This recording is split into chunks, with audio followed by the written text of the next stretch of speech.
Hello, hello, hello. Bienvenue à toutes et à tous. Bienvenue sur ce live. Ça fait un super longtemps que j'en ai pas fait. J'ai dû sauter 3 semaines à cause des différentes conférences que j'ai eues assez récemment.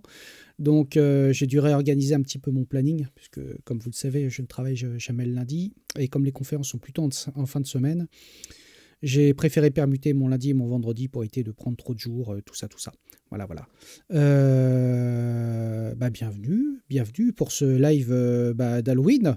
Et oui, là, vous voyez, on a le petit fantôme, on a la petite citrouille qui est ici. Et ouais, fantôme citrouille, c'est Halloween.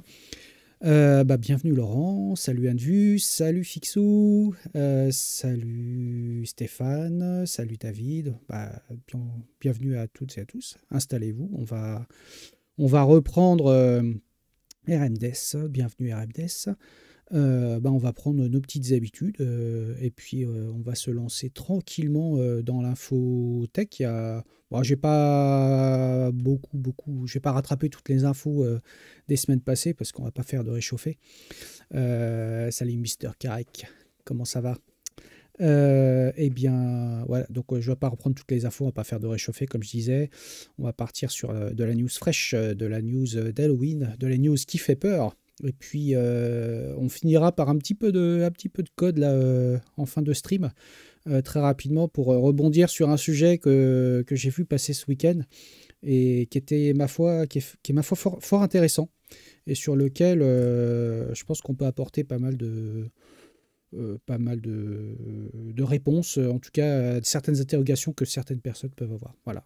Euh, voilà. Bah oui, tu lui dis que Mister Karek, que tu es au bureau le lundi pour une fois, mais dispo pour mon live. Ah bah écoute, ça fait plaisir, ça fait plaisir. Bon, tu vois, ça fait plaisir que tu sois dispo pour mon live, pas que tu sois au bureau, je pense que tu préférerais peut-être être chez toi. Salut Mister Gabji, on va commencer... Salut René, il y a tout le monde qui arrive, ça c'est cool, ça me fait plaisir de vous retrouver. Juste avant de démarrer les news, comme je le disais, j'ai eu pas mal de confs ces derniers temps. Il y a eu la conférence, alors si je remonte dans le temps, qu'est-ce qu'on a eu? J'ai eu Volcamp, Volcamp dont j'avais pas mal parlé sur les réseaux sociaux, c'était mon premier Volcamp, ça c'était cool. On a passé un excellent moment. Donc, j'ai donné mon talk sur l'écriture de machines virtuelles avec compilation de JIT pour les nuls. Donc, c'est-à-dire comment écrire une machine virtuelle avec une compilation de JIT de 0 avec du code en C++, de l'assembleur, etc. Donc, c'était plutôt sympa. La salle était bien remplie. J'ai eu un auditoire qui était vraiment intéressé pour le sujet et donc ça fait plaisir. Volcamp c'était sympa, j'ai vraiment passé un excellent moment donc à refaire et malheureusement comme il y avait des problématiques de grève et tout, j'ai dû repartir un peu plus tôt que ce que j'avais prévu malheureusement et du coup j'ai loupé le dernier repas du midi là-bas. C'était un peu dommage parce que ma foi c'était plutôt bon ce qu'ils nous proposaient. Et sinon, c'était la semaine, pas la semaine dernière, mais la semaine d'avant, j'étais donc au DevFest Nantes.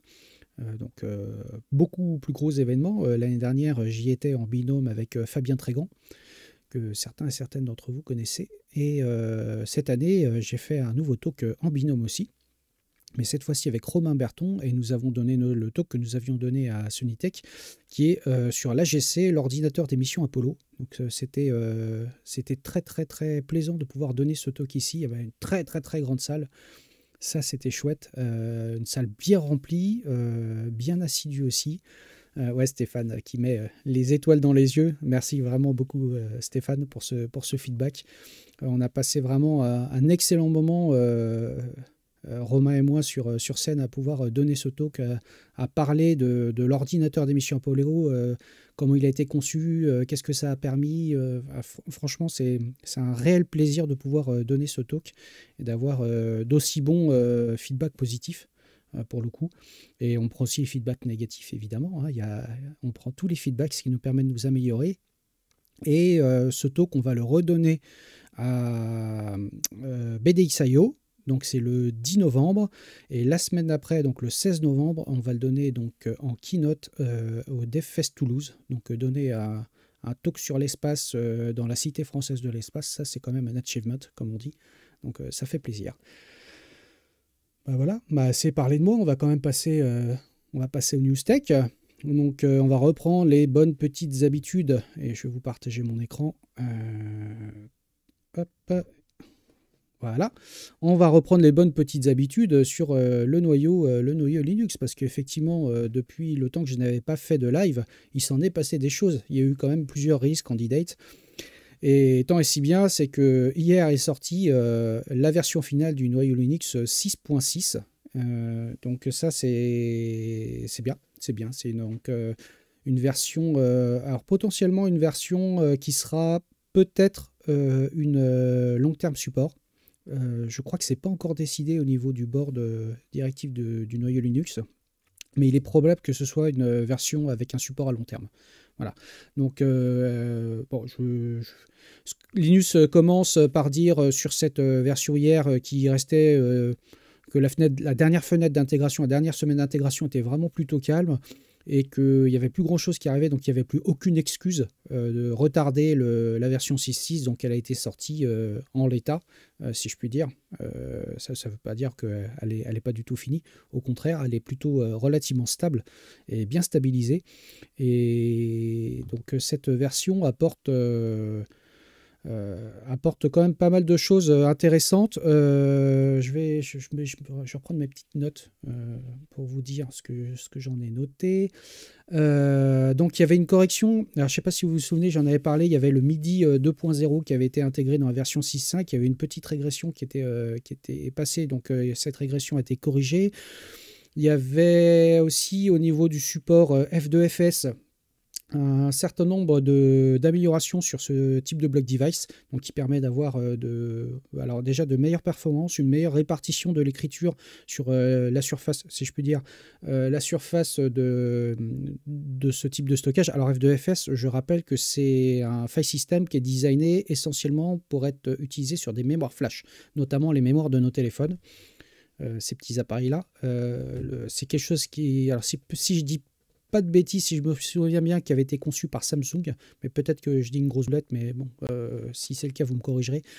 Et donc, ce file system a reçu un certain nombre d'améliorations, qui permet d'être beaucoup plus efficace, qui supporte la compression, notamment des différents clusters. Voilà, il y a pas mal de choses qui sont apportées comme amélioration. Sinon, il y a pour les règles BPF, donc la gestion des Berkeley Packet Filter, le compilateur Just-in-Time a été ajouté pour l'architecture PA-RISC, donc ce qui ne va pas nous servir à nous qui utilisons le plus souvent soit de l'ARM, soit du x86, mais ça peut être très très utile pour certains serveurs qui utilisent ce genre d'architecture. Il y a le hot plug SMT qui a été ajouté. Il y a différentes choses qui ont été ajoutées aussi sur l'architecture Long Arch, que je rappelle est une architecture qui commence à monter en puissance, et pas mal de petites améliorations sur le NFSV4, et aussi, rappelez-vous, c'était à la faveur, alors je ne sais plus de quelle version du noyau, il y avait le serveur SMB qui était intégré directement au niveau du noyau, et là il a été déclaré comme étant bon pour la prod, suffisamment stable pour être complètement activé. Et de mémoire aussi, j'ai peut-être même mis dans mes notes, je crois que il y a la déprécation de l'architecture, comment ça s'appelle, Intel, ça va me revenir. Bah, disons, je suis un peu fatigué, hein. J'ai aucune mémoire, sachez-le. Si je note pas les choses, j'oublie tout. Ça va me revenir. Donc la vieille architecture d'Intel qui n'avait pas marché au début des années 2000. J'ai honte, j'arrive même plus à me souvenir de ça. Bref, donc là, la déprécation est complètement entérinée, et donc le support va être Itanium. Mais voilà, ça me revient. L'Itanium est complètement déprécié et donc sort du noyau. Voilà, oui, c'est ça, Itanium, merci Laurent. Donc, voilà. Donc cette partie-là, c'est une architecture de moi qui sort, puisque de toute façon, Itanium et Itanium 2 n'étaient plus utilisés déjà depuis très très très longtemps. C'était maintenu pour des raisons d'utilisation, notamment chez HP, qui vendent certains serveurs pro à certains grands professionnels, et qui ont depuis tout remplacé par du x86, x86-64 ou autre chose. Voilà. Et aussi à noter, parce que je parlais de Long Arch, c'est aussi toujours une petite pièce sur l'amélioration de l'architecture RISC-V qui continue son petit bonhomme de chemin dans le noyau et de façon un peu plus large dans l'écosystème IT global. C'est vraiment une architecture qui est, je trouve, depuis 1 an et demi, 2 ans, qui est extrêmement dynamique et qui continue à progresser vraiment, et qui commence à arriver à un niveau de maturité qui, à mon avis, va devenir très très intéressant d'ici 1 à 2 ans. Pour ça, je ne saurais que trop vous conseiller d'aller voir différents lives, notamment les lives de Nidouille qui en parlent assez régulièrement. Elle parle assez souvent donc de cette architecture RISC-V. Voilà pour ce qu'on pouvait dire du noyau Linux. Qu'est-ce qu'on peut aussi espérer pour le noyau en 6.7 ? Je vais vous afficher ce qu'on a parlé Phoronix. Phoronix a fait un petit article sur le sujet. Donc le support comme je disais, de l'Itanium qui va être complètement retiré. Donc là, c'est entériné dans le 6.6, mais ça va être complètement débranché a priori à partir du 6.7. Différentes choses sur le x86-32 au niveau de la gestion du boot. De quoi il parle d'autres là-dedans. Qu'est-ce qui peut être intéressant ? Des petites choses au niveau GPU AMD, ça c'est plutôt pas mal. Intel HDMI Sound Driver, ça aussi c'est pas mal. Ah bon. Et puis des choses côté carte réseau. On voit QLogic, QLGE, 10 Gigabit Ethernet Driver qui va sortir. Alors oui, ça j'en avais entendu parler sur ce pilote. C'était un pilote qui était entre guillemets expérimental depuis des années, et au final il n'y a plus personne qui l'utilise, alors que c'est un matériel qui est super intéressant. Mais voilà, bon, ce matériel, les specs sont un peu difficiles à trouver. Beaucoup de personnes qui ont travaillé sur reverse engineering dessus, et il n'y a plus de mainteneur officiel pour ce pilote, donc il va être jeté du noyau. Cette décision a été prise. Faudra que je retrouve la discussion qu'il y a eu sur la Linux kernel mailing list, mais à un moment donné, Torvald a tranché, il a dit de toute façon, si personne l'utilise, si personne le maintient, on va le supprimer, parce que moins il y a de code, moins il y a de bugs, et là on ne peut pas rester sur un truc qui est indéfiniment en mode staging dans le noyau. Voilà. Et puis après, pas mal de choses aussi sur l'amélioration des pilotes Virtio pour tout ce qui est virtualisation. Bon, c'est plutôt des petites choses que l'on peut espérer pour le 6.7. Bien évidemment, il va y avoir pas mal d'autres choses. À mon avis, pas mal de pilotes qui vont arriver. Bon, voilà. Hey, salut le dev breton. Alors, le seul souci, tu dis, rencontré sur le 6.6 depuis ce matin, c'est la compatibilité NVIDIA. Ouais, ça, c'est, j'ai envie de te dire, c'est assez classique. Je suis pas sur la bonne... hop, voilà, j'étais pas sur la bonne fenêtre. C'est assez classique, la compatibilité NVIDIA. Nos amis d'NVIDIA... tant qu'ils n'auront pas compris qu'il faudrait avoir un driver unifié directement intégré au kernel, sans bloc binaire. Mais bon, ça c'est un autre sujet, comme dit Anne-Vue. Quelle surprise! Ah oui, on est vachement surpris. Pour la suite, je vous ai trouvé un petit sujet que je trouvais assez intéressant. Un article que je vous partagerai évidemment comme d'habitude dans le replay. Donc c'est TypeScript versus JavaScript. Comment faire le bon choix pour notre projet. Alors ça, c'est un sujet que je trouve intéressant, parce que très régulièrement sur les réseaux sociaux, alors que ce soit X ou autre, Blue Sky, LinkedIn, ou autre discussion entre les différents développeurs et développeuses web, c'est toujours la question de savoir, est-ce que je vais prendre TypeScript, est-ce que je vais prendre JavaScript. Il y a des avantages, des inconvénients. Bon, cet article, il vaut ce qu'il vaut, j'ai envie de dire. Je vais le mettre en plein écran. On va zoomer un petit peu, voilà. Il vaut ce qu'il vaut, mais il essaye de reposer un petit peu un cadre sur les avantages et inconvénients de chaque langage, et qui peut donner à certaines personnes qui n'ont pas suffisamment de recul là-dessus quelques clés de compréhension nécessaires pour effectuer un choix qui pourrait être un choix raisonné. Comme on dit, dans ce type de choix, il n'y a pas de silver bullet. On ne peut pas dire c'est tel langage parce que il s'impose sur tous les points, sur tous les plans. Ça peut être un choix complètement inévitable. Et en fait, c'est faux parce qu'il y a des avantages qui viennent avec TypeScript, il y a des inconvénients, et pareil pour JavaScript. Et je trouve que les points qui sont abordés sont plutôt des points sur lesquels tous les développeurs et développeuses web devraient se concentrer, c'est de se dire en fait comment on veut coder, de quoi on a besoin.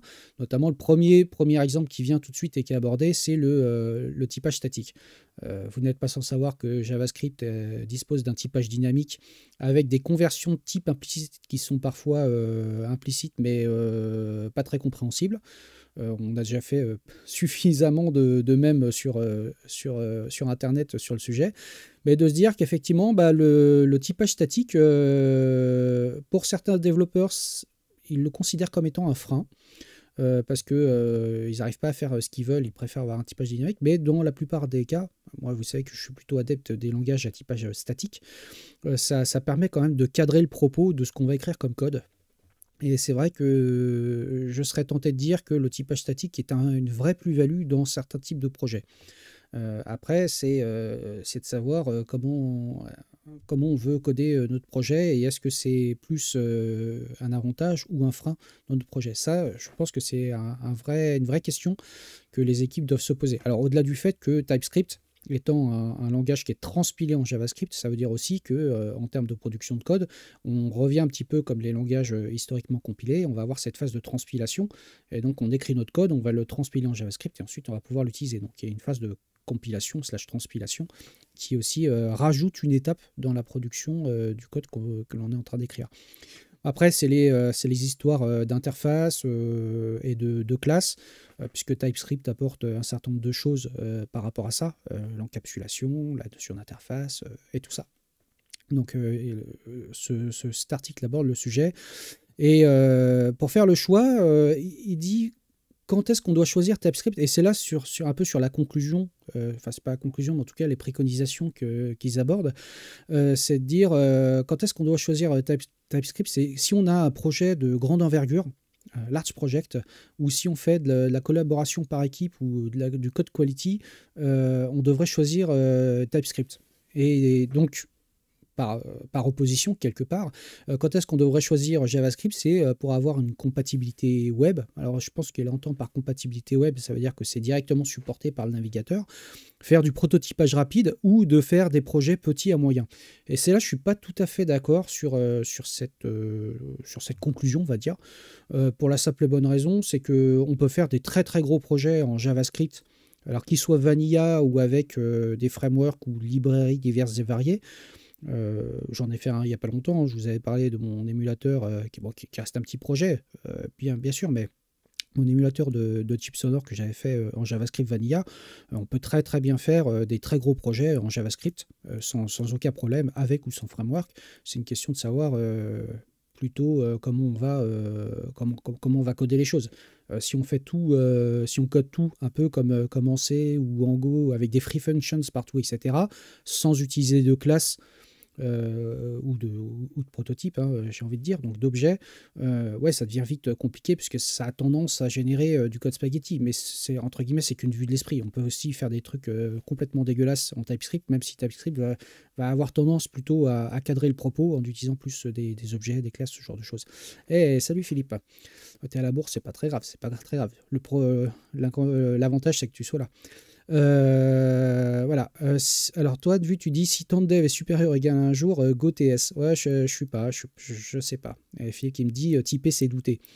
Ouais, moi j'avoue que c'est pas douter, mais j'avoue que je préfère avoir un type qui soit bien clair, que le compilateur il sache exactement ce que je manipule, et je me méfie énormément des conversions implicites de type. Voilà.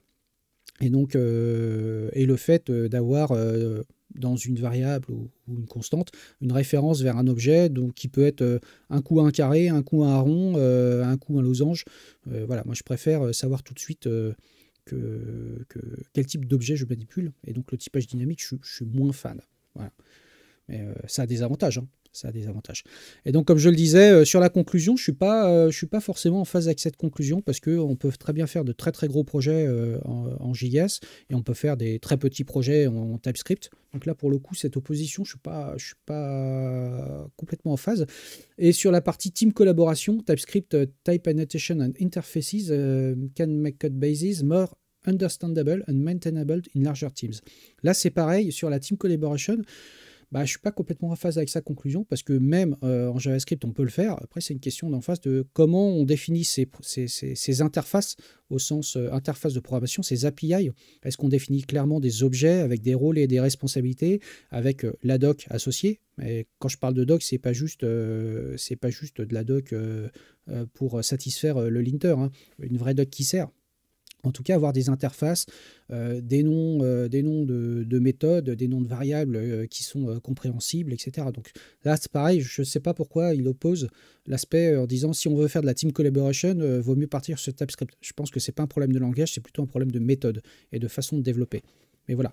Donc c'est clair que, alors, comme tu le dis, Philippe, là pour le coup, il y a un truc sur lequel je pense TypeScript tire son épingle le jeu, mais c'est du fait d'avoir cette vérification de type qui est très poussée, donc vraiment de faire de la vérification statique et donc du typage statique, c'est que c'est plus sécurisant. Pour la simple et bonne raison, c'est qu'à un moment donné, quand tu manipules un carré, tu manipules pas un rond. Et tu sais précisément ce que tu vas manipuler, les méthodes que tu vas avoir à ta disposition sur tel ou tel type d'objet, etc. Donc voilà. Donc je vous partagerai l'article. Il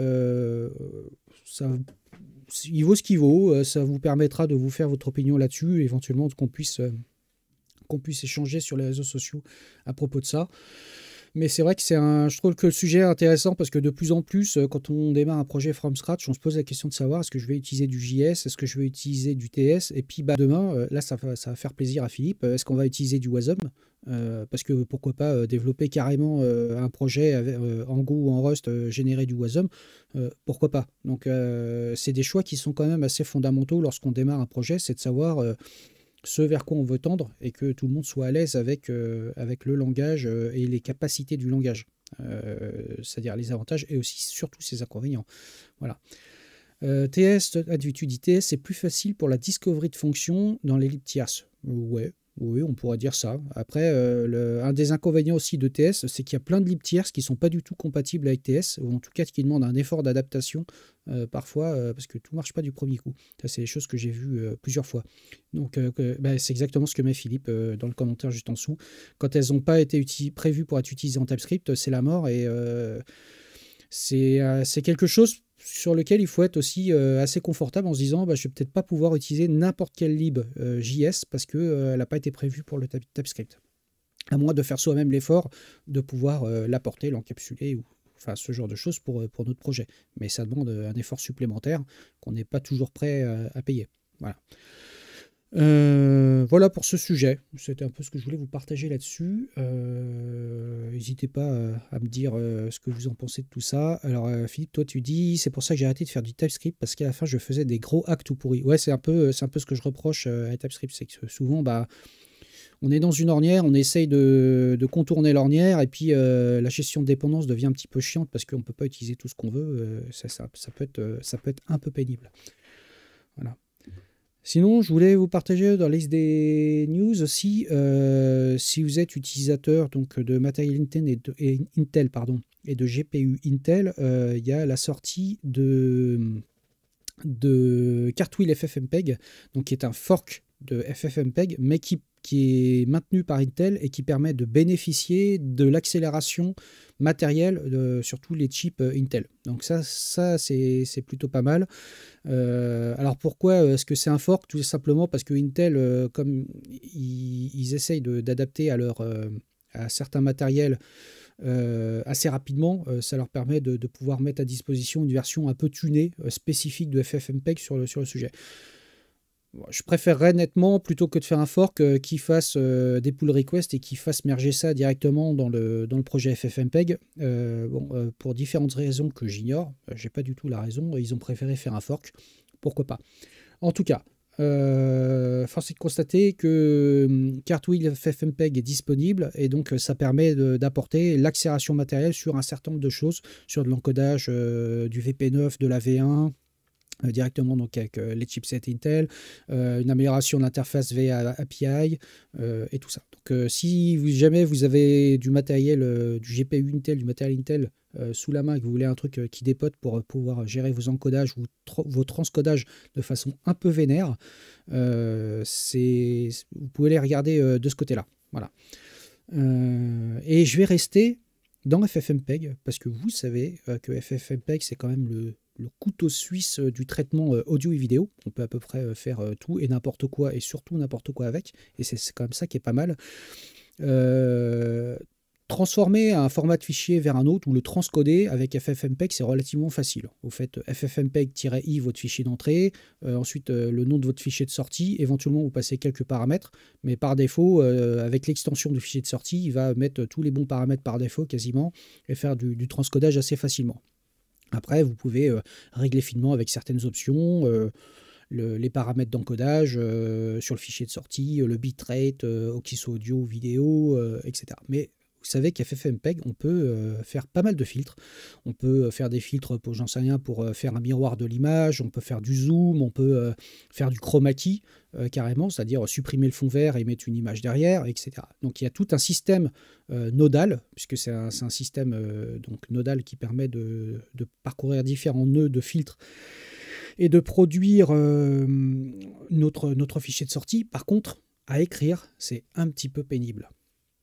Eh bien, je suis tombé sur un projet qui s'appelle, que je vous affiche là, qui s'appelle FFmpeg Explorer, et donc qui permet de faire ça de façon graphique. Et ça, je pense que vous pouvez le bookmarker tout de suite, parce que ça permet de faire des choses super intéressantes. Donc là, vous voyez je ne sais pas si je peux zoomer un peu plus, voilà. Là, vous voyez l'interface.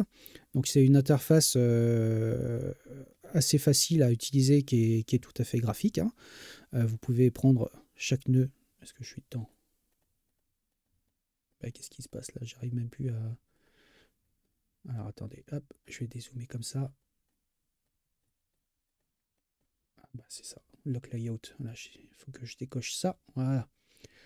Donc, je vais rezoomer un peu pour vous, si vous êtes sur mobile. Voilà.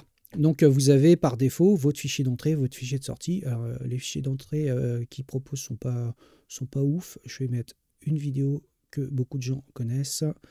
Hop. Donc je prends mon fichier d'entrée et je vais raccorder directement mes sorties au fichier de sortie.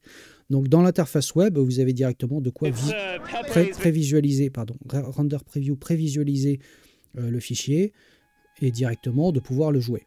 Ça c'est plutôt simple. Mais là où ça devient super intéressant, c'est quand vous voulez rajouter des effets.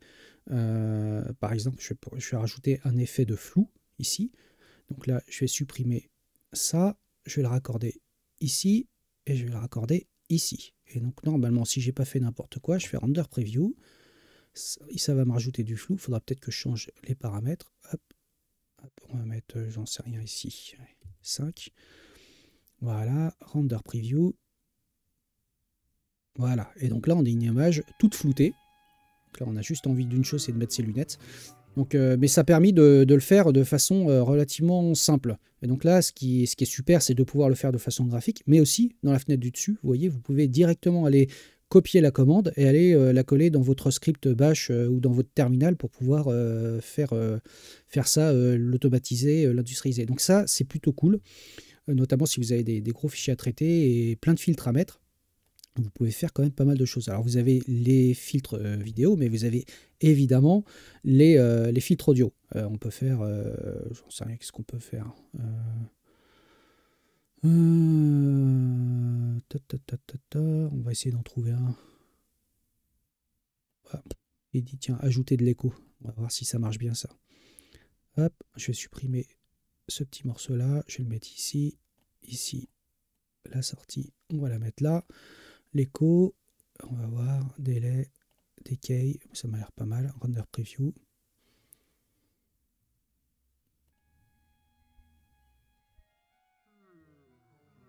Ouais, il y a de l'écho, je l'entends, je sais pas si vous l'entendez vous, en tout cas, il y a de l'écho.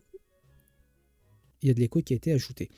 Donc c'est vraiment un outil qui est vraiment super, super intéressant parce que lorsqu'on voit un petit peu la difficulté d'écrire sous forme textuelle tous les nœuds qu'on peut mettre en place avec FFmpeg, là ça permet de faire un peu du prototypage rapide, si je puis dire, de différents filtres, etc., de pouvoir produire le fichier de sortie qui nous intéresse.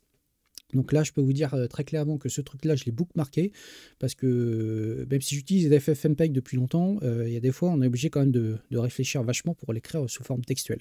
Donc c'est pas toujours évident. Donc,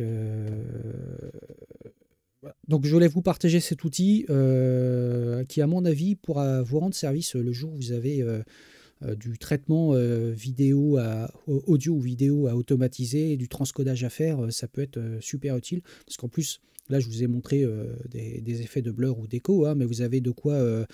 il y a plein de filtres qui existent pour retirer le bruit de l'image ou retirer le bruit de l'audio, pour augmenter ou diminuer la résolution temporelle, la résolution en profondeur du nombre de bits, soit par pixel, soit par sample. Enfin, il y a pas mal de choses qui peuvent être faites directement avec FFmpeg. Et sans passer, une fois qu'on a notre script, vous pouvez après traiter en masse un certain nombre de fichiers audio. Donc ça c'est vraiment super, notamment quand on fait de la captation. De la captation audio, vidéo un petit peu en masse et qu'on doit un petit peu dérusher tout ça et qu'on découvre au moment du dérush qu'il y a un petit défaut sur certains fichiers, qu'on veut les transcoder dans d'autres formats. Ça c'est vraiment super utile et ça permet de le faire assez rapidement. Voilà pour FFmpeg Explorer. Donc j'avais vu qu'il existait depuis longtemps un produit un petit peu analogue mais qui était un produit payant, que j'avais jamais partagé parce que il était limité à 3 ou 4 nœuds, je sais plus, on pouvait rien sauvegarder, etc. Ça, ce qui est quand même pas mal, c'est qu'on peut l'utiliser de façon gratuite directement dans le navigateur et il n'y a pas de limitation. Ça, c'est plutôt cool.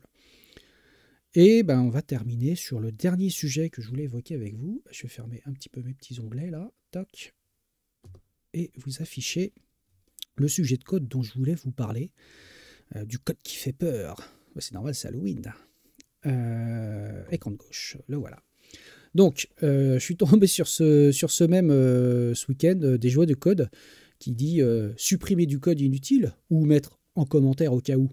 Alors, j'ai trouvé ça intéressant. Alors, j'ai rebondi dessus en le retweetant en disant vous pouvez faire aussi diasif 0 endif. Alors, pour ceux qui font du C ou du C++, ça veut dire utiliser le préprocesseur du compilateur pour pouvoir justement désactiver une partie du code. Si vous faites dièse if 0 et que vous mettez du code dedans et qu'à la fin de ce code vous mettez dièse endif, ce code il est désactivé automatiquement, il n'est pas compilé puisque le préprocesseur va retirer ce code qui sera fourni au compilateur. Et ça a l'avantage certain, c'est de pouvoir dealer, plutôt que de le mettre en commentaire, c'est de pouvoir dealer avec du code qui a déjà des commentaires. Alors parce que si vous mettez en commentaire du code dans lequel il y a déjà des commentaires, vous pouvez avoir donc des commentaires imbriqués et dans certains cas, ça ne compile plus du tout. Donc ça voudra dire retirer les commentaires pour pouvoir mettre ce code en commentaire. Donc c'est un petit peu pénible. Et donc utiliser l'astuce entre guillemets de préprocesseur dièse if 0 permet de désactiver ce bout de code, et si on veut le réactiver, il suffit de transformer 0 en 1 et du coup ça réactive le bout de code. Donc ça c'est très pratique. Après, il y avait la question, c'était Jeff qui en parlait, Jeff de Bourges, qui en parlait dans ce thread. On a fait un petit thread sur le sujet et qui alors, je vais retrouver l'endroit où c'était là, hop. Justement, donc je lui évoquais, il me demandait globalement pourquoi j'utilisais ça, parce que ça permet de dealer avec les commentaires imbriqués, et le fait de pouvoir faire par exemple un if 0 simplement dans le code ou un if false. Et après, effectivement, c'est un sujet qui est assez intéressant parce qu'il y a beaucoup de personnes qui disent, notamment je crois que Jeff l'évoquait à un moment donné pendant le thread, c'est de dire, en fait, même si on met un if 0 ou un if false, par exemple, le code va quand même être généré en termes de soit de code machine, soit de bytecode Java, par exemple, et donc le if exécuté. En fait, ce qu'il faut savoir, c'est que non, la plupart des compilateurs modernes, et quel que soit le langage, savent très facilement justement détecter ces blocs désactivés de façon claire. Hein. Si on a un dièse if 0, un if 0 pardon, ou un if false, il va dire bah, c'est sûr, ça veut dire que le if il est toujours faux, et donc ce qu'il y a entre les accolades, il va le désactiver automatiquement. Il va le parser par contre. Donc il va parser le code, donc l'analyser, mais par contre il ne va pas produire nécessairement du code machine ou du bytecode en sortie parce qu'il sait qu'on ne va jamais rentrer dedans. Et de fait, le if va être totalement éliminé du code produit en sortie. Pour s'en assurer, bah, on peut faire exactement le test là. On va faire le test sous vos yeux ébahis, comme on dit. Et je vais utiliser Compiler Explorer, dont j'ai déjà parlé maintes fois. C'est code. Est-ce que je l'ai je l'ai mis là. Voilà. Je vais vous partager ça à l'écran. Donc Compiler Explorer. Compiler Explorer, c'est un outil qui est super puisque c'est une sorte d'IDE en ligne, si je puis dire, qui permet de mettre sur la partie gauche le code que vous voulez compiler, de le compiler et d'avoir sur la partie droite la sortie qui est générée par le compilateur. Alors là, j'utilise GCC 13.2, mais vous pouvez utiliser LLVM, vous pouvez faire du code en Java, vous pouvez faire du code en C#, vous pouvez faire du Python, enfin, et ça supporte une palette de langage qui est quand même assez conséquente. Et en plus de supporter une palette de langage qui est conséquente, il supporte un nombre de compilateurs et de versions de compilateurs qui est juste hallucinante. Donc vous pouvez voir entre deux compilateurs les différences de code généré et de code produit. Et ça permet aussi de pouvoir mettre en valeur les optimisations que sont capables de faire les compilateurs. Et ça c'est plutôt cool. Alors, si je prends par exemple le code qui est affiché à l'écran, je ne sais pas si je peux agrandir pour vous. Hop, je vais voir si je peux agrandir. Voilà, normalement vous devriez peut-être mieux voir. Voilà. Est-ce que vous voyez bien là pour ceux qui sont sur un écran de téléphone surtout. Donc là, j'ai chargé le template par défaut, donc c'est une fonction qui calcule simplement une racine carrée. On lui passe un nombre entier et il renvoie le carré de ce nombre, donc number fois number. Donc on voit sur la partie droite le code qui est généré. Alors c'est un code assembleur qui est généré par le compilateur sans optimisation particulière. Là on pourrait par exemple dire au compilateur génère-moi le code assembleur avec le niveau d'optimisation O2, donc qui est le niveau d'optimisation assez classique. Donc là, on voit tout de suite l'impact que ça a, c'est-à-dire qu'on se retrouve juste avec 3 instructions au lieu de 1, 2, 3, 4, 5, 6, 7 instructions. Voilà, donc ça permet de voir tout de suite les impacts qu'ont déjà les options d'optimisation. On peut mettre -O, hop, -O, bah là on se retrouve avec 3 instructions, pareil. Voilà. Donc là, je vais rester sur de la non-optimisation. Je vais demander au compilateur juste de faire son travail de compilation sans rien optimiser de particulier. Admettons que dans ce code, je veuille loguer le carré du nombre. Donc on va se dire, je vais faire, allez, const int result égale num fois num. Là, je fais ça et on va faire return result. Donc on va le faire en live. Hein. Toc, je vais compiler le code. Ici, hop, on obtient globalement le même code. Alors un petit peu plus de code, parce que là, comme je lui ai dit de rien optimiser, il va rajouter la ligne là, qui correspond au calcul du carré. Bon, ce qui n'est pas très rare. Par contre, si je fais -O2, tiens, on va voir si on se met en mode optimisation, paf, on retrouve que 3 instructions comme au début. Donc en fait, on voit bien que même si on a rajouté une ligne supplémentaire, lorsque le compilateur est configuré pour activer les bons niveaux d'optimisation, bah, il se débrouille, il sait faire la détection d'expression et donc ligne d'expression et donc d'avoir le code le plus compact possible et le plus optimal possible. Je vais retirer cette optimisation. Donc comme je disais, admettons qu'on veuille afficher le carré. Donc je vais faire, alors déjà tout en haut, je vais faire -include IOStream, parce que je veux lui faire sortir quelque chose sur la console, c'est IOStream.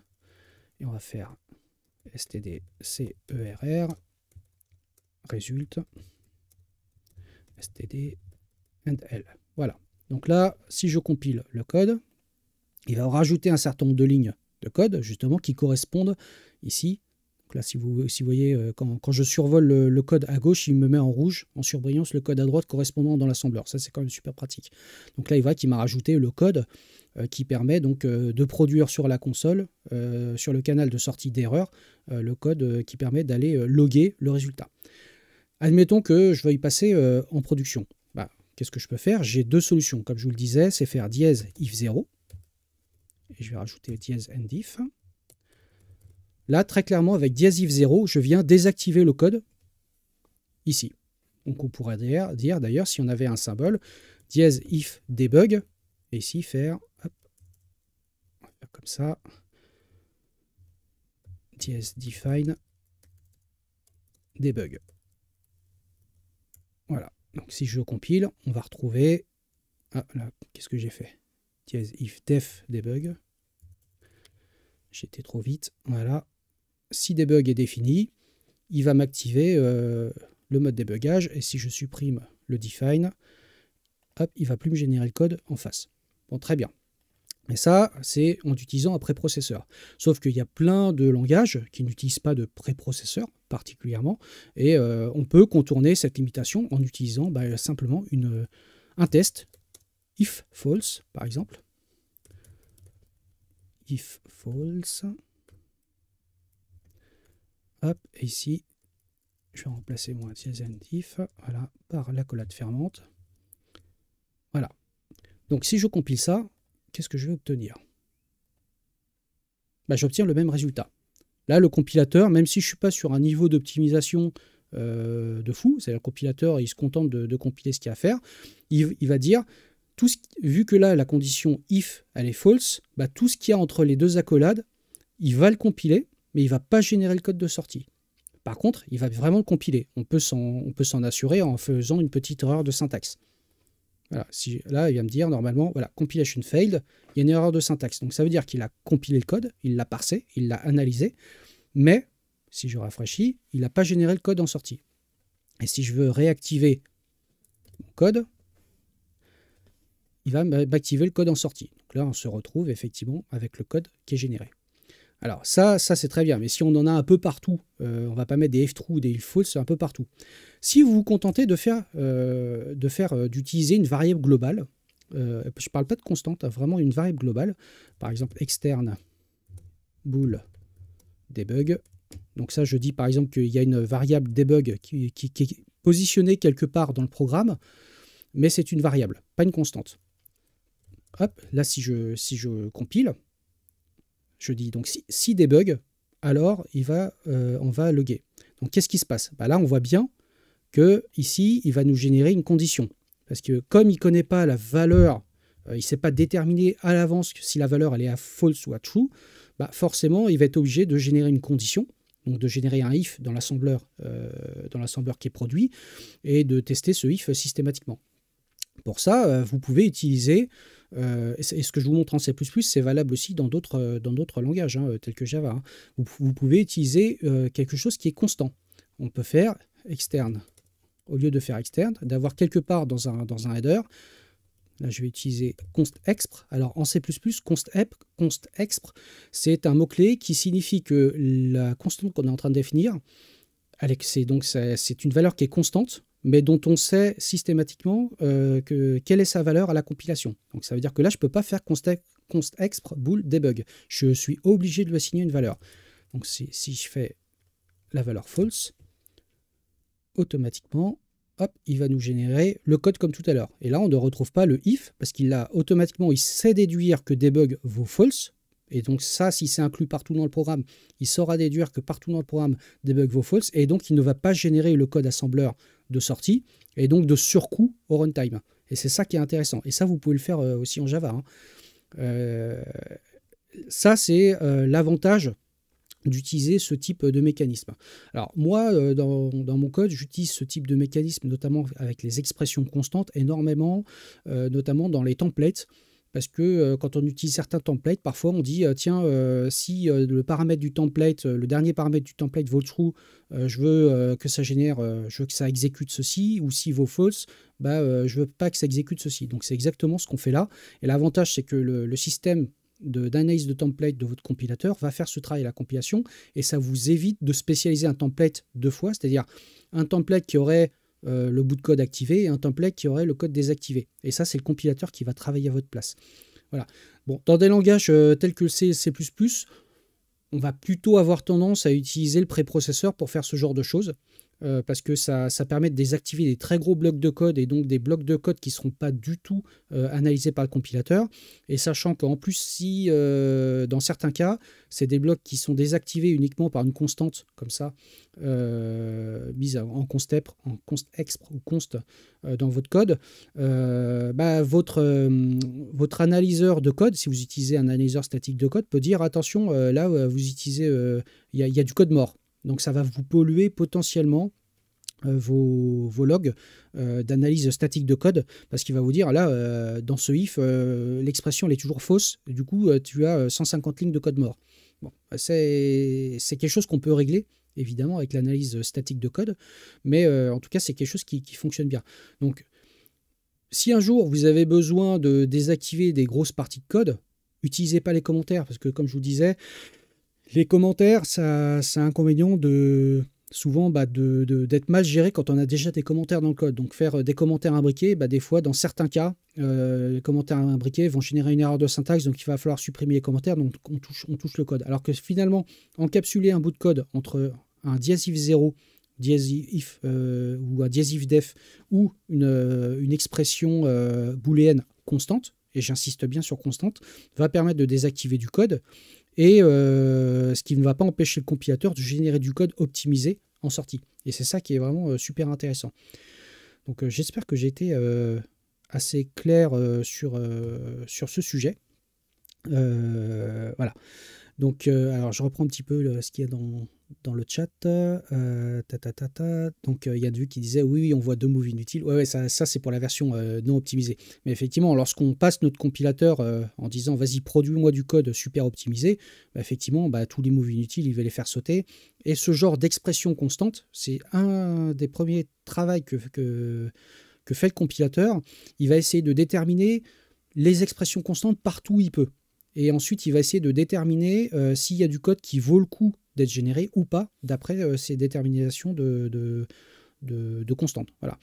Ça peut marcher aussi dans des cas quand c'est simplement une variable. Hein. Si la variable elle est locale à la fonction et que vous avez, au lieu de mettre const ou constexte, vous avez int bool ma variable égale false, il va savoir déterminer, si on ne change jamais la valeur de la variable dans le corps de fonction, il va dire bah oui, là c'est toujours faux, donc il ne va pas générer le code. Donc selon le niveau d'optimisation du compilateur, il est capable de le faire. Mais il faut toujours essayer de donner un maximum d'informations au compilateur. Donc dès lors où vous utilisez ce genre de trick, de produire une constante quelque part, et vous pouvez le faire en Java dans une classe statique booléenne quelque chose. Là, il saura que cette valeur elle est constante partout dans le code, et donc le compilateur saura faire un certain nombre d'optimisations de fait pour désactiver le code mort. Voilà. Donc ça peut être très utile pour des phases de débogage, beaucoup plus utile que d'avoir... Enfin, je parle vraiment de débogage, hein, beaucoup plus utile que d'avoir un système avec une valeur qui vient d'un fichier de conf, et du coup d'avoir quelque chose de dynamique. Du coup, ça générerait des tests au runtime, et donc quelque part un temps d'exécution qui est supérieur. Après, tout va dépendre de combien de fois on passe dans ces ifs. Voilà. Donc ça, c'était un petit sujet que je voulais échanger avec vous, parce que je trouve ça toujours intéressant, revenir un petit peu à la base, pas faire de présomption, d'assumption sur ce que fait le compilateur. Aujourd'hui, on a accès à des outils qui sont super pratiques, comme Compiler Explorer. Allez-y, franchement, utilisez-le. C'est des outils qui sont très très très pratiques pour pouvoir tester, mais vraiment de l'avoir noir sur blanc pour voir ce que fait le compilateur. Par exemple, si je prends du Java, hop, voilà. Donc là, on voit à peu près exactement le même code, hein, qui calcule donc une racine carrée. Et donc sur la droite, on voit le code, le bytecode qui est généré. Donc de la même manière, on pourra dire ici system.out.println. Allez, on va faire, je vais mettre Toto. Voilà, si je compile le code, on voit bien qu'il va me générer, voilà, ici, le code qui correspond au println que j'ai fait, string toto, et puis l'appel système println. Oups, je ne sais pas ce que j'ai fait. Hop, on va fermer ça. Et si on fait un if, hop, on va couper, on va coller, hop, et ici on va mettre un false. Voilà. Et voilà, on retrouve le code du début. Donc on voit bien que le if qu'on a mis là, quelque part ici, il coûte 0. C'est-à-dire le compilateur a déterminé, parce qu'il sait déterminer à la compilation que le false il est toujours constant, et ça pourra venir d'une constante statique. Statique hein. On pourrait faire ici public statique boolean debug égale false. Et on va faire le test. Si ça se trouve, il est normalement suffisamment malin pour pouvoir, espérons que ça ne fasse pas l'effet démo, pour pouvoir déterminer que il n'a pas besoin de produire le code. Hop, on fait ça. Qu'est-ce que j'ai fait? Alors, static boolean cannot find the symbol. C'est false. Voilà, c'est peut-être plus comme ça. Alors là il l'invoque. Ah, c'est peut-être parce que la statique là, elle est mutable. Vu que c'est une valeur qui est mutable, il doit dire qu'on peut la changer quelque part. Du coup, il génère le code. Alors par contre, en Java, excusez-moi, je ne sais plus du tout si on a la possibilité de faire quelque chose qui est non mutable. Est-ce qu'on a la notion de const? Je me souviens même plus. En tout cas, si on a la... Ouais, c'était ça, false minuscule. Si on a la possibilité de le mettre const, donc de lui dire c'est une valeur constante. Alors, je ne sais plus si en Java on peut le faire. J'en fais plus assez souvent pour m'en souvenir. Le compilateur fera exactement le même travail qu'en C++. Donc ça peut valoir le coup. Je vais faire quand même la recherche. Java const boolean par exemple. Allez.